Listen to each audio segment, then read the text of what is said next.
কেন অধরা শেখ শাহজাহান বারবার প্রশ্ন তুলেছে বিরোধীরা। এবার এর ব্যাখ্যা দিলেন ডিজি রাজীব কুমার। বল ঠেললেন ইডির কোর্টে। There is a case which is done by ED. Have they arrested him?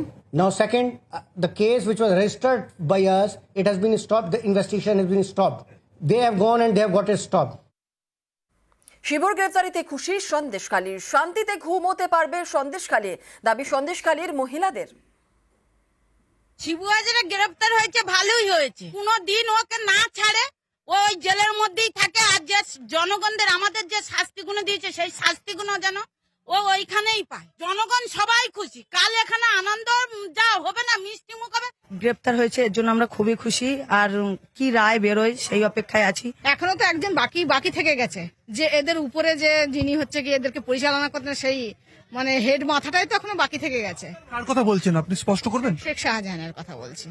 উনি না ধরা পড়লে এখনো গ্রাম মানে এই সন্দেশখালী এলাকা ঠান্ডা হবে না। আন্দোলন কি চলবে?